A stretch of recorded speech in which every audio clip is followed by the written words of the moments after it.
Are inverse ఎంత వచ్చిందమ్మా? Are inverse are అని తీసుకోండి.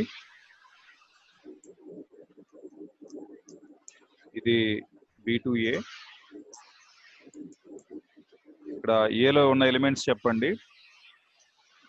ఏలో ఉన్న ఎలిమెంట్స్ 1 2 3 4 1 2 3 4. ఇదేమో 135 135. తక్కువ ఉండాలి కాబట్టి 1 నుంచి 3కి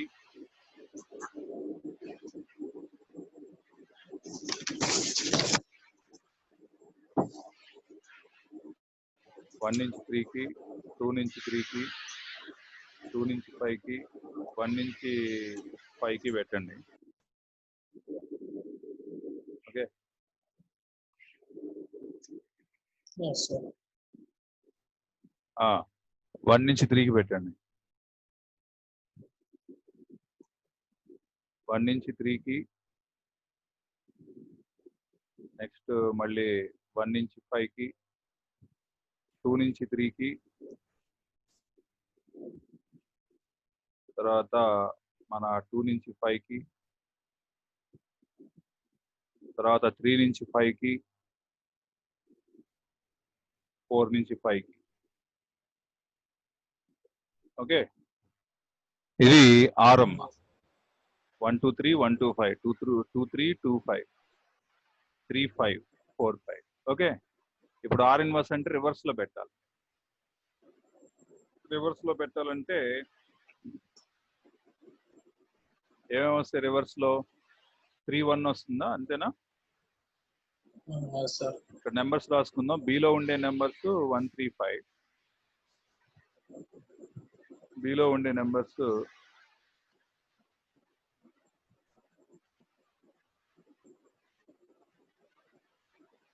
1 3 5.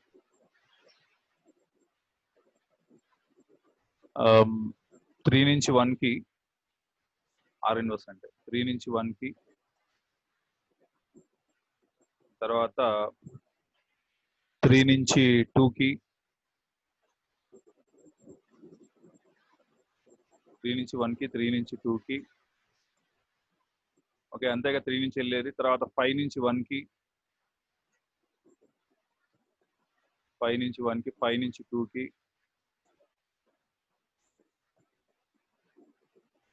ఓకే, తర్వాత 5 నుంచి 3కి వెళ్తుందా? 5 నుంచి 3కి. Yes, sir.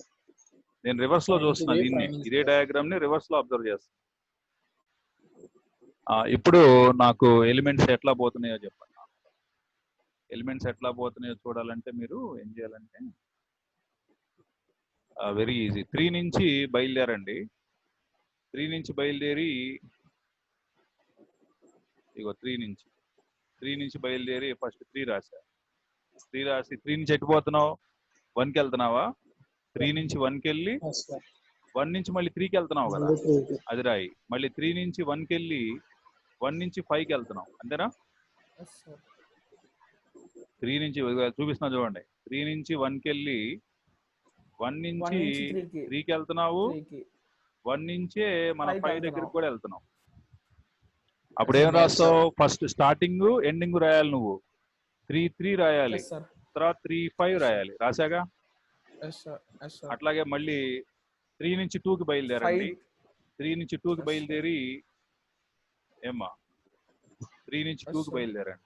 3 నుంచి 2కి బయలుదేరి 2 నుంచి ఎటు వెళ్తావు? మళ్ళీ 2 నుంచి 3కి వెళ్ళాలి. ఆల్రెడీ రాసాం. 3 రాసాంగా.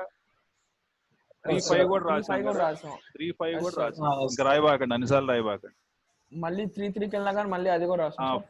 అన్ని అవే రిపీటెడ్ గా వస్తాయి. మళ్ళీ 5 నుంచి బయలుదేరండి. ఈసారి 5 నుంచి బయలుదేరి 1కి వెళ్ళి 1 నుంచి 3కి వస్తావు, అంటే 5 3. మళ్ళీ వెళ్తున్నా చూడండి, Yes, sir. 5 నుంచి 1కి వెళ్ళా, మళ్ళీ 1 నుంచి 3కి వెళ్ళొచ్చు. Okay, 5 Yes, 3 sir. ఇక్కడ లేదు కాబట్టి రాసాను. నెక్స్ట్ 5 నుంచి 2కి వెళ్ళి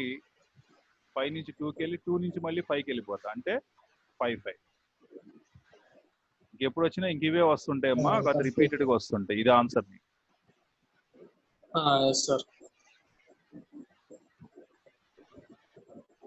అర్థమైందా? అర్థమైంది sir. Yes sir, yes sir, అర్థమైంది సార్.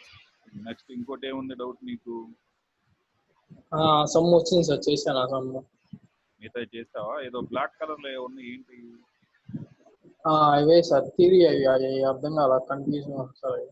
ఇందులో ఏం అర్థం కాల? ఫస్ట్ అంటే ఒక సెట్ ఇచ్చినప్పుడు దాంట్లో రిఫ్లెక్సివ్ రిలేషన్ అన్ని ఉండాలా సార్, లేకపోతే ఒక 2 3 సరిపోతాయా? చెప్తాను. ఇప్పుడు the set N of natural numbers అన్నాడు. The set of natural numbers ఇచ్చి is a set satisfying the following axioms అన్నాడు. N is non empty, there exist injective, given S of n is equal to n power where n is the successor of n plus 1 equal to n dash. The successor mapping S mapping S is not surjective. దాంతో పనేం లేదు, అది injection అయితే ఏంటి, సర్జెక్షన్ అయితే ఏంటి, దాని సంబంధం ఏం లేదు. ఈ 1 1 అయితే ఏంటి, ఆన్ 2 అయితే ఏంటి, దానికి ఏం పని, నాన్ ఎంటీ అయితే చాలు. ఓకేనా?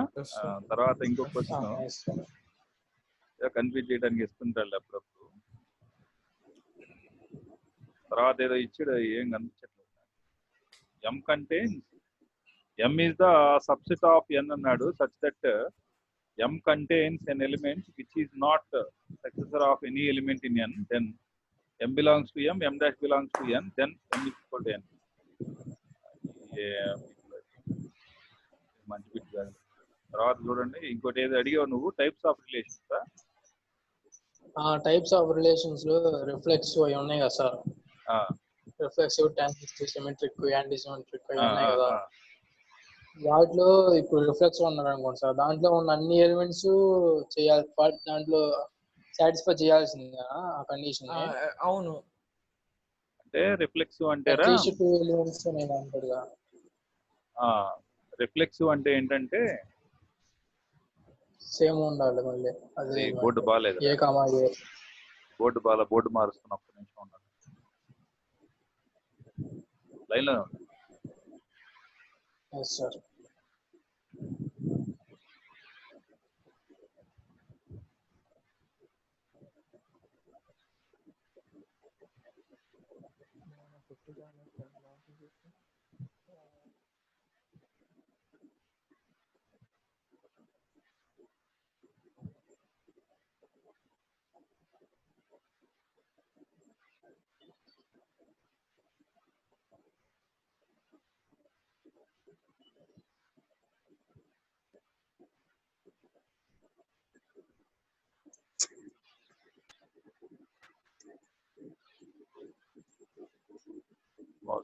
One minute.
చూడండమ్మా,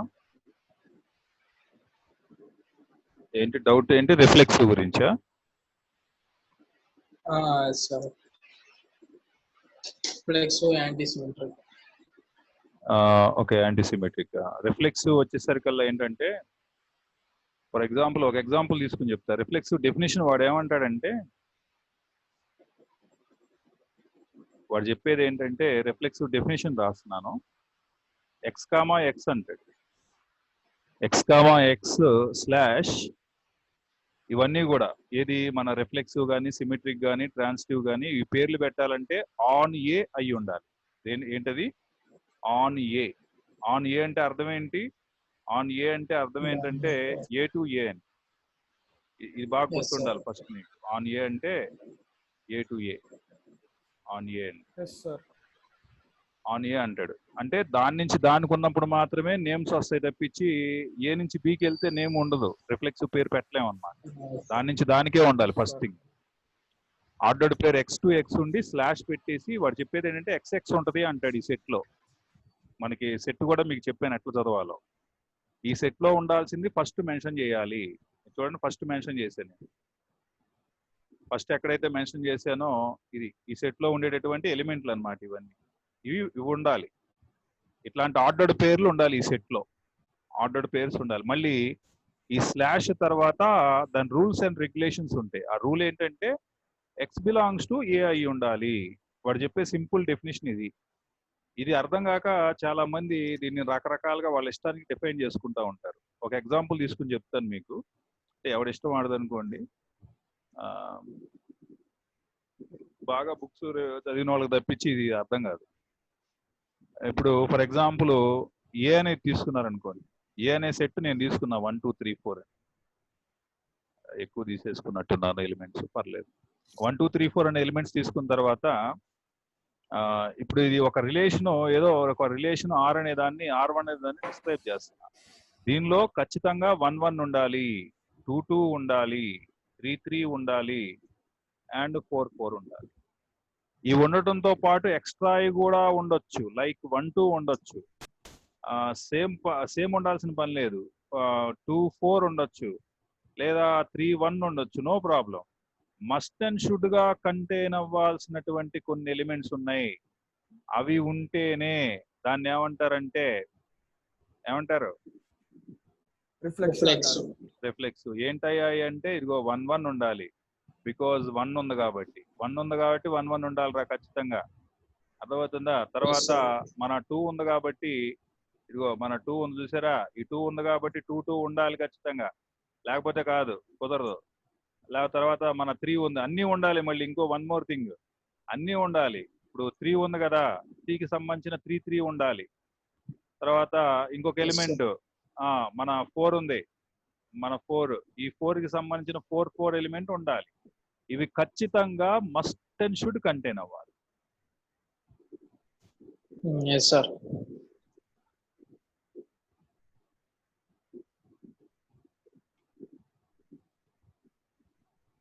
ఇక్కడ ఆల్ ఎలిమెంట్స్ తీసుకోవాలి. కొన్ని రాసి కొన్ని వదిలేస్తానంటే కుదరదు. ఎన్నైతే ఎలిమెంట్లు ఇచ్చాడో అవన్నీ తీసుకోవాలి. వాటన్నిటికీ ఇదిగో ఇప్పుడు కలరింగ్ చేసాం కదా, ఈ కలర్స్ ఉండేలాగా ఉండాలి. మిగతాయి ఉన్నా పర్లా లేకపోయినా పర్లా. అర్థమవుతుందా రిఫ్లెక్సివ్ అంటే? తర్వాత ఇంకోటి ఏది అడిగావు నువ్వు, రిలేషన్ యాంటీసిమెట్రిక్. యాంటీసిమెట్రిక్ అంటే ఏం చెప్తాడంటే, కొంతమంది యాంటీసిమెట్రిక్ అంటే సిమెట్రిక్ కాదని చెప్పేస్తారు. సింపుల్ సిమెట్రిక్ కాంది యాంటీసిమెట్రిక్ అని చాలా ఆవేశపడతా చెబుతుంటారు దాని గురించి. అది కాదు, ఈ డిఫరెంట్ ఫంక్షన్ ఇది. అది కొద్దిగా ఐడెంటిటీ లాగా. అంటే వీడు డెఫినేషన్ ఏం చెబుతాడంటే యాంటీసిమెట్రిక్ గురించి, ఏబి లేదా XY అనే ఒక ఎలిమెంట్ తీసుకుంటాడు. దీనిలో ఉండాల్సిన XYలు ఉండాలి, XY అనేది ఉండాలి. ఉన్న తర్వాత ఇది కొంచెం డిఫరెంట్గా ఉంటుందిరా, పెద్ద కష్టమేం కాదు. దీనికి ఎగ్జాంపుల్ కూడా చెబుతాను దీన్ని అర్థం చేసుకుంటానికి. దీనిలో ఉండాల్సిన, ఈ సెట్ లో ఉండాల్సింది ఏంటంటే, అంటే నువ్వు యాంటీసిమెట్రిక్ అని పిలవాలంటే దీనిలో XY అనే ఆర్డర్డ్ పేర్లు ఉండాలి. మళ్ళీ అవి కూడా ఎలా ఉండాలంటే X = Y అయ్యేటట్లుగా ఉండాలి. ఎలా ఉండాలి? x is equal to y అయ్యేటట్లుగా ఉండాలి. x is equal to y అయ్యేటట్లుగా ఉన్నటువంటి ఆర్డర్డ్ పేర్స్ XYని ఏమంటారంటే ఆ సెట్ ని లేకపోతే ఆ రిలేషన్ ని, మామూలుగా ఎలిమెంట్స్ రాస్తేనేమో సెట్ అంటారా, ఆర్డర్డ్ పేర్స్ రాసామనుకో రిలేషన్ అంటారు. ఆర్డర్డ్ ట్రయాడ్ రాసామనుకో అది కూడా రిలేషనే అంటారు. కాబట్టి థర్డ్ డైమెన్షనల్ రిలేషన్ అంటే ఇది సెకండ్ డైమెన్షనల్. మామూలుగా రాస్తేనేమో ఎలిమెంట్స్ రాస్తేనేమో సెట్ అంటాం. ఇట్లా పేర్ వైజ్ గా ఆర్డర్డ్ పేర్ అంటారు దీన్ని. ఆర్డర్డ్ పేర్, ఇగో దీన్ని ఆర్డర్డ్ పేర్ రిలేషన్ అంటారు. అంతే, సెట్టే. దానికి దీనికి పెద్ద తేడా. X is equal to Y అవ్వాలి. అయితే ఇక్కడ వాడు చెప్పిన మ్యాపింగ్ కొంచెం విచిత్రంగా ఉంటుంది. ఏంటంటే అది XY ఉండాలి అండ్ YX కూడా ఉండాలి. ఇక్కడ వాడు చెప్పే రిలేషన్ ఏంటి? XY తో పాటు YX కూడా ఉండాలంటాడు. కామా, ఇవి చూడండి వాడు చెప్పే రిలేషన్ చూడండి, చాలా క్రిటికల్ రిలేషన్ అనమాట. దీన్ని అర్థం చేసుకోరు చాలా మంది. ఒకసారి XY ఉండాలి, కామా YX కూడా ఉండాలి. XY ఉండాలి అండ్ YX కూడా ఉండాలి. YX కూడా ఉండాలా? XY తో పాటు YX కూడా ఉండాలి. ఇక్కడ అర్థం, ఈ పాయింట్ బాగా అర్థం చేసుకోవాలి. ఇది నమ్మటం చాలా మంది. XY తో పాటు YX కూడా ఉండాలి. అప్పుడు నువ్వు X ఈక్వల్ టు Y అవుద్దా లేదా చెక్ చేయాలి. X ఈక్వల్ టు Y అయితేనే అప్పుడు సిమెట్రిక్, యాంటీ సిమెట్రిక్ అనాలి. Sorry, anti symmetric, correct, anti symmetric అనాలి. మీకు సిమెట్రిక్ అంటే ఏంటంటే XY ఉండి YX కూడా ఉంటే సరిపోద్ది. XY ఉండి YX ఉంటే సిమెట్రిక్ అయిపోద్ది. అయిపోయింది పో అంటాం. యాంటీ సిమెట్రిక్ అనాలంటే XY ఉండి YX కూడా ఉంటూ, నేనేమంటున్నానంటే ఇది కూడా ఉంటూ ఇది జరగాలి. X ఈక్వల్ టు Y జరగాలి. అప్పుడు అది యాంటీ సిమెట్రిక్. అర్థమైందా? అంటే ఇక్కడ మధ్యలో ఒక కామా ఉందన్నమాట నేను చెప్పే సెంటెన్స్ లో. అదేంటంటే ఫర్ ఎగ్జాంపుల్, ఇదే ఎగ్జాంపుల్ తీసుకున్నాను.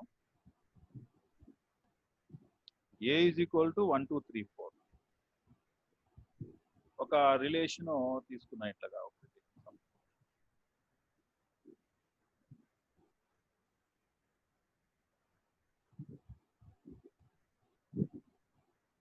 సపోజ్ R2 అనే ఒక రిలేషన్ తీసుకున్నాం. దీనిలో ఏమున్నాయంటే 1 2 ఒక్కటే ఉంది, ఇట్లా క్లోజ్ చేసి ఇచ్చా. ఇది యాంటీ సిమెట్రిక్ అవుద్దా కాదా చెక్ చేయన్న.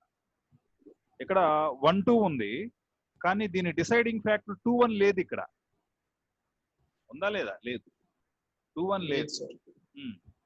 2 1 అనేది లేదనమాట. ఈ 2 1 అనేటటువంటి ఇది లేకపోవటం వల్ల ఈ 2 1 అనేది ఒకవేళ ఉందనుకో, సపోజ్ ఈ రిలేషన్ లోనే 1 2 ఉంది, 2 1 ఉంది, అప్పుడు నువ్వు చెక్ చేయాలి. అప్పుడు చెకింగ్కి వెళ్ళాలి. నువ్వు ఏమని?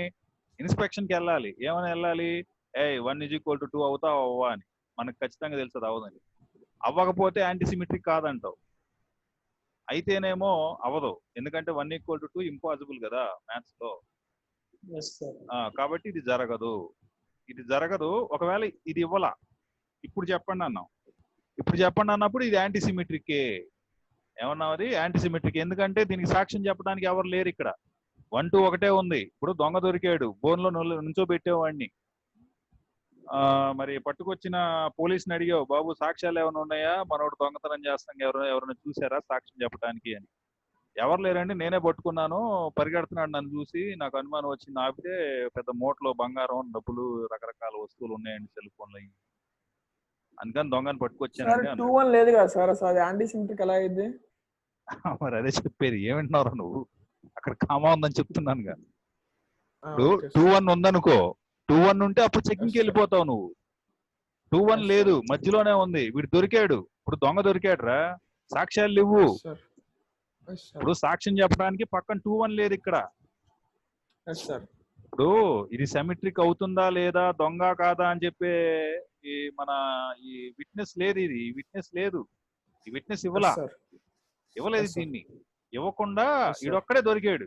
ఈడు దొంగే, నీకు తెలుసు, నాకు తెలుసు. మరి సాక్ష్యం కావాలి కదా, విట్నెస్ పక్కన ఉండాలి. లేదు, సాక్ష్యం లేదండి అన్నాడు పోలీస్ ఆయన. సాక్ష్యం లేదండి, దొరికాడు, పట్టుకొచ్చాను, చూడండి, వీడికి బొగ్గ మీద పెద్ద పుట్టుమచ్చ చోటు ఉంది, మీసాలేమో బాగా మెలితిప్పాడు, వీడు మెడకేమో కర్చీఫ్ కట్టుకున్నాడు అని. ఇప్పుడు అందరు కట్టుకుంటున్నారు కరోనా దెబ్బకి. సార్ అన్నాడు. అంటే మరి కోర్టు అట్లా యాక్సెప్ట్ చేయదు. పక్కన సాక్ష్యం ఉంటేనే ఇడు దొంగ, లేకపోతే దొంగ కాదు, వదిలేయండి ఇన్ని వదిలేయండి అన్నాడు. కాబట్టి ఇదేమైపోయింది, యాంటీసిమెట్రిక్ అయిపోయింది. అదే విట్నెస్ కూడా ఉంది, మన కార్తీక్ అడిగినట్టుగా విట్నెస్ కూడా ఉంది 2-1. విట్నెస్ ఉంది. అప్పుడు చెకింగ్కి వెళ్ళాలి నువ్వు. Go to checking, go corona లాగా గో టు చెకింగ్. చెకింగ్కి వెళ్ళి ఏం చెక్ చేయాలి నువ్వు? 1 అవుద్దా లేదా చెక్ చేయాలి. అప్పుడు అవునా కాదా డిసైడ్ చేయాలి. అవదు కాబట్టి సిమెట్రిక్. అవదు కాబట్టి నాట్ యాన్ యాంటీసిమెట్రిక్ అన్నారు. అర్థమైన యాంటీసిమెట్రిక్ కొంచెం స్పెషల్ గా ఉన్నటువంటి ఫీలింగ్. ఇది విచిత్రమైన దీంట్లో ఆలోచన విధానం. ఒక్క ఎలిమెంట్ ఉన్నా కానీ సరిపోయిద్దా సార్? ఏంటమ్మా? ఏదో ఒక్క ఎలిమెంట్ ఉన్నా కానీ సరిపోయిద్దా సార్ అలాగా? అంటే ఇప్పుడు ఇంకోటి చెప్తాను. ఇప్పుడు సపోజ్ 1-1 ఉంది. ఇప్పుడు దీని పరిస్థితి ఏంటి చెప్పు నాకు? ఇది యాంటీసిమెట్రిక్. ఇది యాంటీసిమెట్రిక్ ఎందుకని? 1-1 దాని విట్నెస్ 1-1 కూడా ఉంది, దాంతో పాటే పాపం 1:1. ఇప్పుడు ఇంకొంచెం విచిత్రంగా చేస్తాం చూడండి. ఇప్పుడు 1-1 తో పాటు మన 1-2 కూడా ఇచ్చాను. ఏం చేస్తావు చెప్పన్నా? ఇప్పుడు 1-1 పరంగా యాంటీసిమెట్రికేగా. యాంటీసిమెట్రిక్ ని ఏ అంటారా? ఇది కూడా యాంటీసిమెట్రిక్. ఎందుకు చెప్పండి? దాని విట్నెస్ లేదు అక్కడ, లేదు కాబట్టి ఈచ్ అండ్ ఎవ్రీ ఎలిమెంట్ యాంటీసిమెట్రిక్ చూపిస్తుంది. కాబట్టి ఎంటైర్లీ R3 ఈజ్ యాంటీసిమెట్రిక్. యాంటీసిమెట్రిక్. ఇప్పుడు ఏదో ఒక ఎలిమెంట్ దాంట్లో సాటిస్ఫై చేయకపోతే యాంటీసిమెట్రిక్ కండిషన్. ఇప్పుడు దీనికి తోడు 2-1 కూడా పెట్టావు ఇక్కడే. నువ్వు కూడా ఇల్లు ఉందా? ఇప్పుడు దొరికిపోయింది ఇది ఇప్పుడు కాదు ఇది. అన్ని ఎలిమెంట్స్ ఇప్పుడు ఇంకోటి రాద్దాం. R4 అనేది రాద్దాం. R4 ఏం రాశానంటే ఇప్పుడు అది పైన సిమెట్రిక్ అయిద్దా? ఏంట్రా 1-1 రాసా, 2-2 రాసా, ఇప్పుడు 3-3 రాసా, 3-1 రాసా, 1-2 రాసా. ఇప్పుడు దీని పరిస్థితి చెక్ చేయండి. 1-1 యాంటీసిమెట్రికేగా. 2-2 యాంటీసిమెట్రిక్, 3-3 యాంటీసిమెట్రిక్, 3-1 జడ్జిమెంట్ ఎలిమెంట్ లేదు, విట్నెస్ ఎలిమెంట్ లేదు, యాంటీసిమెట్రిక్. సార్ R3 లో 2-1 పెట్టంగానే అదేమైంది సార్? యాంటీసిమెట్రిక్ అయితే సిమెట్రిక్ అయిద్దా? ఏది? R3 లో 2-1 కూడా పెడితే 2-1 కూడా పెడితే ఇక్కడ 1-2 కి 2-1 కోజాయింట్ అయిపోట్లా, విట్నెస్ అయిపోట్లా. అవును సార్. ఈ రెండు విట్నెస్ అయిపోట్లా కాబట్టి 1 ఈజ్ నాట్ ఈక్వల్ టు 2 అర్థమైపోయింది. సిమెట్రిక్ కాబట్టి సిమెట్రిక్. 2-1 లేకపోతే యాంటీసిమెట్రిక్. 2-1 ఉంటే సిమెట్రిక్ అవుద్ది. అవును నువ్వు చెప్పినట్టుగా. 1-1 1-2 1-1 ఇట్ సెల్ఫ్ సిమెట్రిక్ రా. 1-2 2-1 ఉన్నాయి కాబట్టి సిమెట్రిక్ అవుతుంది. ఓకేనా? ఇంకేమైనా ఉన్నాయా డౌట్స్? ఇప్పుడు రిఫ్లెక్స్ అంటే అన్ని ఎలిమెంట్స్ ఉంటేనే రిఫ్లెక్స్ అని చెప్పారు కదా సార్? అన్ని ఉండాలి, అన్ని ఉంటేనే రిఫ్లెక్స్. అలాగే సిమెట్రిక్ కూడా అన్ని ఉండాలా సార్? సిమెట్రిక్ అన్ని ఉండాల్సిన అవసరం లేదు. సిమెట్రిక్ కి, ట్రాన్సిటివ్ కి, యాంటీసిమెట్రిక్ కి ఆల్ ఎలిమెంట్స్ ఎగ్జిస్టెన్స్ అవసరం లేదు. ఒక్క రిఫ్లెక్సివ్ కు మాత్రమే. వాడు ఇక్కడ చెప్పింది ఏంటంటే X బిలాంగ్స్ టు A అంటే X లో గనక A ఉందంటే అది ఇక్కడ ఉండాల్సిందే, ఇలా ఉండాల్సిందే, అది వాడు చెప్పేది. X లో గనక A ఉందంటే ఇది ఉండాల్సిందే అని చెప్తున్నాడు. ఓకేనా?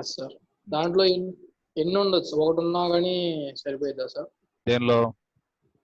సిమెట్రిక్ అను ఒక్కటున్నా సరిపోతుంది. సిమెట్రిక్ గానీ, మరి ట్రాన్సిటివ్ గానీ, యాంటీ సిమెట్రిక్ గానీ అన్నీ ఉండాల్సిన అవసరం లేదు. ఒకటి కాదు, 2 ఉన్నా పర్లా, ఏం కాదు. ఒక్క రిఫ్లెక్సివ్ మాత్రమే అన్నీ ఉండాలి. తర్వాత ఐడెంటిటీ రిలేషన్ అని ఇంకోటి ఉంది, అది కూడా అంతే. సేమ్ ఉంటే చాలు, ఐడెంటిటీ అనేయాలి. అన్నీ ఉండాల్సిన అవసరం లేదు అక్కడ కూడా. సేమ్ ఉండి ఇంకా ఎక్కువ ఉంటే సార్ వేరే ఏంటమ్మా? సేమ్ ఉన్నాయి, మళ్ళీ ఇంకా డిఫరెంట్ గా కూడా ఉన్నాయి, అప్పుడు రిఫ్లెక్స్ అవుతుంది. అది అన్నీ ఉండాలి, సేమ్ ఉండాలి, డిఫరెంట్ ఎలిమెంట్స్ కూడా ఉంటే దట్ ఈస్ రిఫ్లెక్సివ్. అన్ని ఉండి సేమ్ ఉంటే రిఫ్లెక్సివ్ అవుతుంది, ఐడెంటిటీ కూడా అవుతుంది. అన్ని ఉన్నాయని సేమ్ ఉన్నాయి కాబట్టి. అర్థమైందా?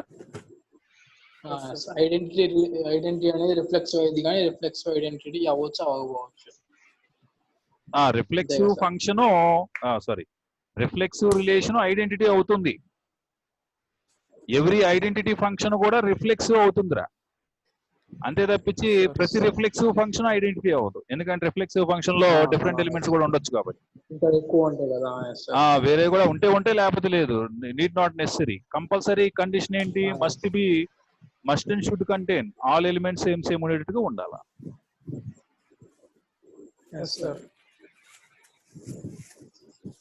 సిమెట్రిక్ ట్రాన్సిటివ్ అట్లా ఏమో అవసరం లేదు. ఉన్నంత వరకు చెక్ చేసుకుంటా ఉంటాం. ఒక ట్రాన్సిటివ్ దగ్గర చాలా డేంజరస్, అది చాలా జాగ్రత్తగా ఉండండి ట్రాన్సిటివ్ దగ్గర. తర్వాత ఒక ఫంక్షన్ ఒక రిలేషన్ రిఫ్లెక్సివ్ సిమెట్రిక్ ట్రాన్సిటివ్ అయితే దాన్ని ఏమంటారు దాన్ని ఈక్వాలెన్స్ రిలేషన్ అంటారు. Equivalence relation. అట్లా కాకుండా ఒక relation reflexive anti symmetric transitive అయితే ఏమంటారు సార్? ఏంటి సార్ మళ్ళీ చెప్పండి. సిమెట్రిక్ ప్లేస్ లో యాంటీ సిమెట్రిక్ పెట్టావు. Partially ordered relation PO relation అంటారు. ఏమంటారమ్మా? PO relation, partially ordered relation అంటారు. పార్షియల్లీ ఆర్డర్డ్ రిలేషన్ అంటే ఒకటి రిఫ్లెక్సివ్ అవ్వాలి, రెండోది యాంటీ సిమెట్రిక్ అవ్వాలి, మూడోది ట్రాన్సిటివ్ అవ్వాలి. ఆర్ఏటి ర్యాట్ అయితే మనకి పిఓ రిలేషన్ అవుతుంది.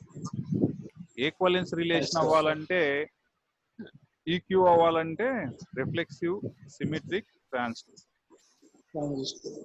టిఆర్ఎస్ అవ్వాలి. ఓకే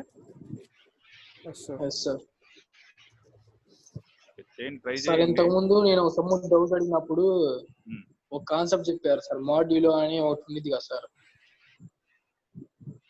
మాడ్యులో అని ఒకటి ఉంది, నెంబర్ థియరీ. సార్ అది ఒకసారి చెప్పాలి సార్. అదే రేపు చెప్పుకుందామా? ఇప్పుడు నాకు వేరే వర్క్ ఉంది. సరే సార్, రేపు చేస్తాను. ఏమ్మా? Okay sir. Okay sir. Almost 10:15 అవుతుంది. బై. ఎండ్ చేస్తున్నాను. రేపు బాయ్ సార్.